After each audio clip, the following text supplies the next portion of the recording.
Michael, you're going to talk us through some of these pictures. Yeah, that was me when I just walked out my graduation at uni last year, and Stephen Welsh was there because his girlfriend was graduating uni as well at the same time in the same hall. And I was just like, oh, can I get a picture? And I was talking away to him, and he was like, oh, what are you graduating in? Journalism? And he was like, oh, I better not be talking to you too much then, in case you asked too many questions. But he was so a nice guy. How long ago was this? Yeah.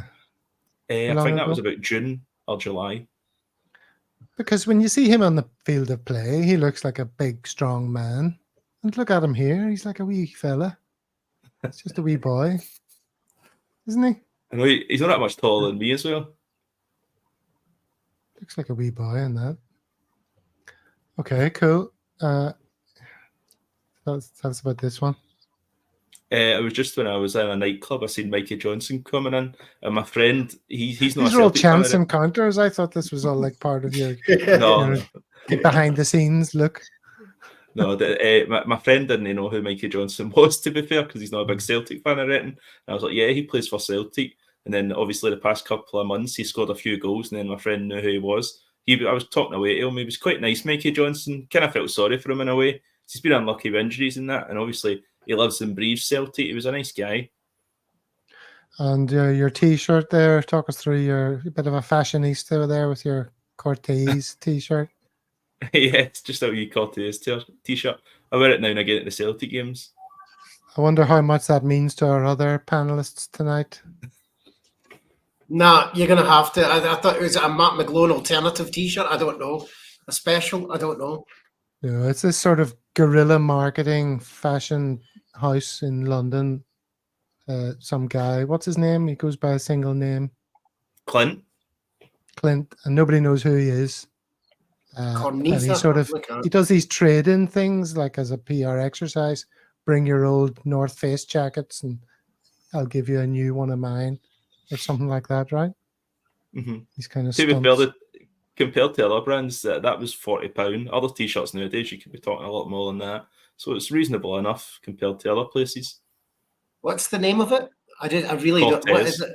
Cortez. I'm looking at it. Well, it's Corteiz, right? Yeah, but then on the website it's spelled CRTZ. Uh-huh. Anyway, I don't think many of our listeners are too bothered about fashion. No, you never know. Okay, here's you just out with some of your mates. Yeah, and I don't recognize any of them. It was the indoor football that day. They won, the Celtic team.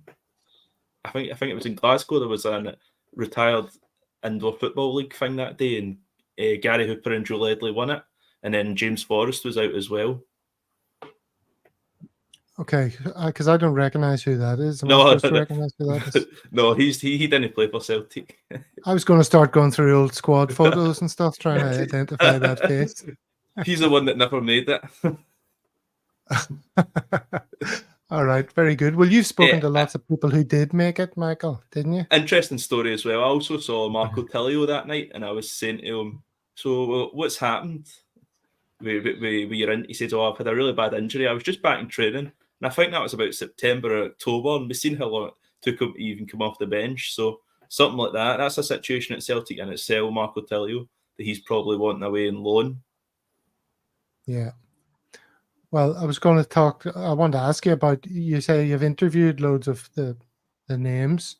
Brendan Rodgers, Callum McGregor, Gustav Lagerbielke. I could play his song for you if we had time, but Luis Palma, I could play his song for you.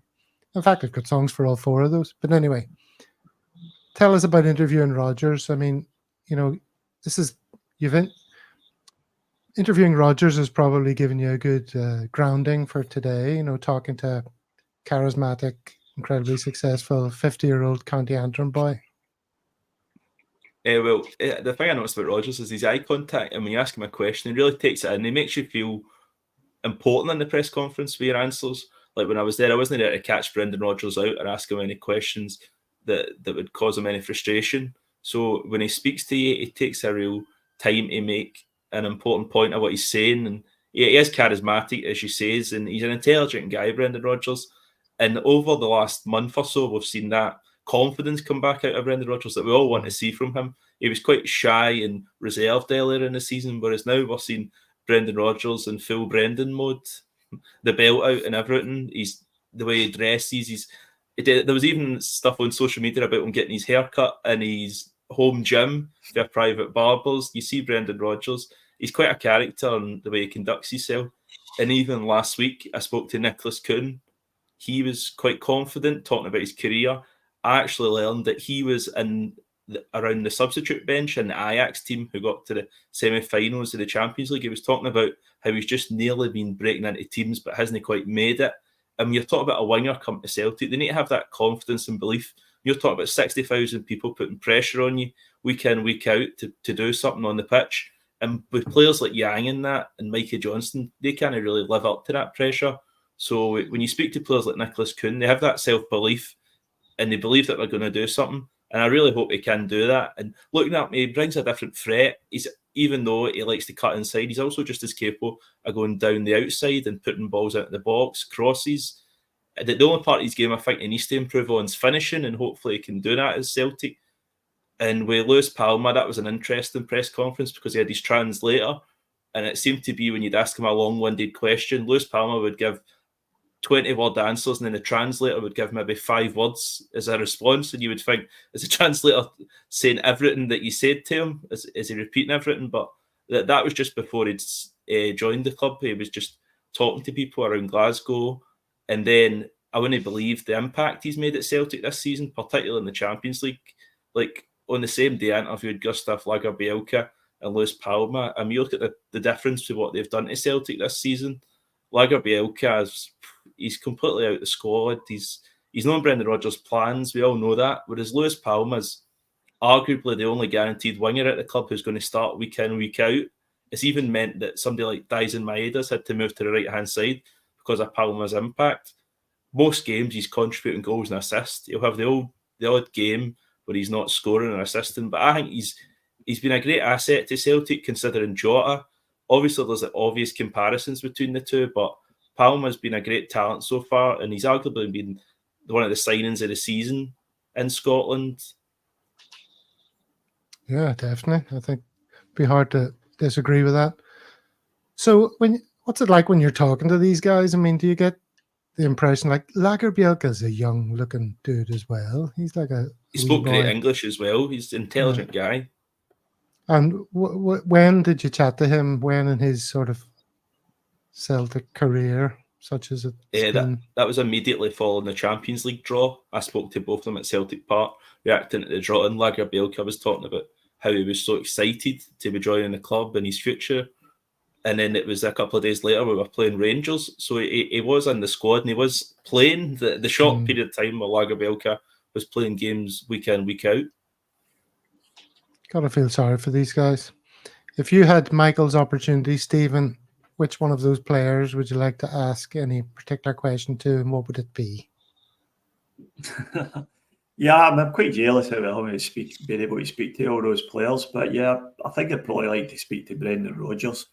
And the question I would ask him is, why did you come back? Simply. I think his answer to that usually is European success, but at the same time, I get your point. Yeah, I mean, what did you? I mean, he spoke in the summer about all the things that had changed at Celtic from when he was here before. He talked up the recruitment process. He talked up the youth system and the academy system. But it seems as if everything is the same as it was. And I think we played a couple of pods ago. We played a clip from a press conference of his from I don't know 2019 or something, or 2018. And he was talking about getting 3 or 4 quality players in, a wee bit of quality. And that's terrible. I thought that was all right. And you could have transposed that same press conference onto him this year. And again, we're coming out the transfer window without signing the quality that he's asked for. So that's what I would ask him. Why did you come back, and possibly are you regretting it now?